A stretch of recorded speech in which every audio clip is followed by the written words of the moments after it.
In the words of country star Chris Janson, I know everybody says money can't buy happiness, but it could buy me a boat, it could buy me a truck to pull it, it could buy me a Yeti 110 iced down with some silver bullets. Well, this summer, we're going to spend a little time exploring the topic of money, specifically what exactly it can and can't buy.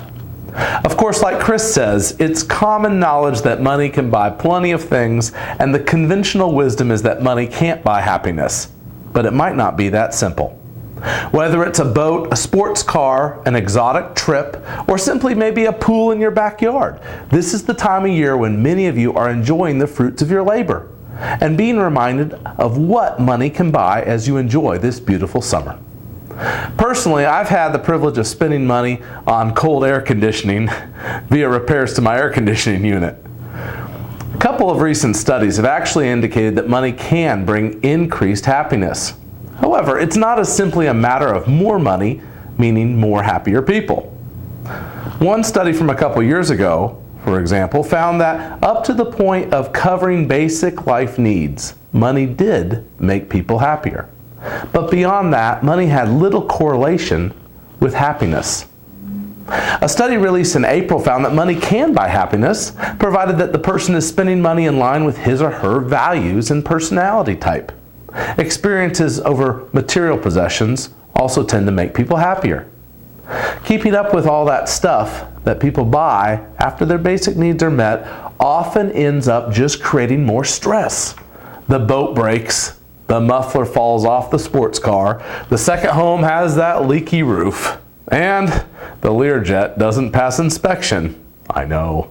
And housekeeper, well, she steals from you. For some of you reading this, those are everyday things, and others of you are wishing, geesh, I wish I had those problems. But for each of us, there is a tipping point where money in and of itself will not and cannot buy more happiness. The study cited $50,000 to $75,000 as the tipping point range in income. But I don't believe those numbers necessarily apply to you, because you're already an above average American family, simply because you're working with us or watching this video. But as you're enjoying your summer fun, taking that vacation with or without the kids, and as you're considering a major purchase like a boat, please don't spend on impulse. Take the time to really think about the maintenance and the upkeep of what you're buying, and also consider whether it might be better to rent or to lease for a year. Also consider any other expenditures that might benefit you and your family more than that one particular item. Life's about choices. My message is that you can't have all the things you want. I mean, you certainly can have some of them, right? It's fine to have stuff. And honestly, if I didn't have stuff, I'd probably be a hobo on the street, hoping someone would help me out from time to time. But when it comes to stuff, perspective is important. And all too often, when we get exactly what we think we want, we realize that what we lusted after wasn't what we wanted at all. To boil it down, when it comes to your money, you're either going to spend it, save it, or give it away. So make sure your hard-earned money is going to the things that you hold true and dear.